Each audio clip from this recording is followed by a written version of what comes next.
Hello friends, അങ്ങനെ നമ്മൾ അമ്പലത്തിന് മുന്നിലെത്തി. നമ്മൾ അവിടെ നിന്ന് കുറച്ച് നേരം ഫോട്ടോസും കാര്യങ്ങളൊക്കെ എടുത്തതിന് ശേഷം അകത്ത് പോയത്. അവിടെ ചെറിയ അറ്റകുറ്റപ്പണികളൊക്കെ ചെയ്തുകൊണ്ടിരിക്കുകയായിരുന്നു. അമ്പലത്തിൻ്റെ പ്രത്യേകത അതിനകത്തുണ്ടല്ലോ, നല്ല കൂളിംഗ് എഫക്റ്റാണ് അത്. നമ്മൾ എത്ര പുറത്ത് നല്ല ചൂടുണ്ട്, അകത്ത് നല്ല കൂളിംഗ് ആണ്.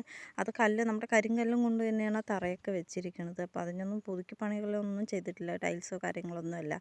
അതുകൊണ്ട് ഭയങ്കര കൂളിംഗ് ആണ്. അത് കഴിഞ്ഞ് ഞങ്ങൾ നേരെ കൗണ്ടറിൽ വന്ന് പ്രസാദമൊക്കെ മേടിച്ചിട്ട് അവിടെ കുറച്ച് നേരം ഇരുന്ന് ഭക്ഷണം കഴിക്കാനൊന്നും നിന്നില്ല കേട്ടോ. പിന്നെ ഭയങ്കര തിരക്ക് വന്നതിന് ഞങ്ങൾ വേഗം പുറത്തേക്ക് ചാടി. ഇതിനകത്ത് വീഡിയോ ഒന്നും അലൗഡ് അല്ലായിരുന്നു കേട്ടോ. അപ്പം ഞാൻ ചെറിയ ചെറിയ ക്ലിപ്പ് മാത്രമേ എടുത്തുള്ളൂ. പിന്നെ കുറച്ച് നേരം സ്വത്തുവിനെയൊക്കെ കളിപ്പിച്ചതിന് ശേഷം ഞങ്ങൾ വേഗം പുറത്ത് വന്നു. അമ്പലത്തിന് പുറത്ത് വന്നതിന് ശേഷം നമ്മുടെ പെൺകുട്ടികൾക്ക് ഇഷ്ടപ്പെട്ടത് എന്താണ്? അമ്പലത്തിൽ പോയാലോ എവിടെ പോയാലോ നമുക്ക് ഇതുപോലുള്ള സാധനങ്ങളൊക്കെ എന്തെങ്കിലും മേടിച്ച് കൂട്ടുന്നതാണ് നമുക്ക് ഇഷ്ടമല്ലേ. അപ്പം അങ്ങനെ ഞങ്ങൾ കുറേ സാധനങ്ങൾ മേടിച്ചു. അതൊക്കെ മേടിച്ചതിന് ശേഷം ഐസ്ക്രീമും കാര്യങ്ങളൊക്കെ കഴിച്ച് നേരെ ഞങ്ങൾ വണ്ടി കയറി കേട്ടോ. ഇനി ഒരു ക്ഷേത്രത്തിലും കൂടെ ഞങ്ങൾക്ക് പോകാനുണ്ടായിരുന്നു. അപ്പോൾ അവിടെ നിന്ന് വേഗം ഞങ്ങൾ സ്ഥലം വിട്ടു.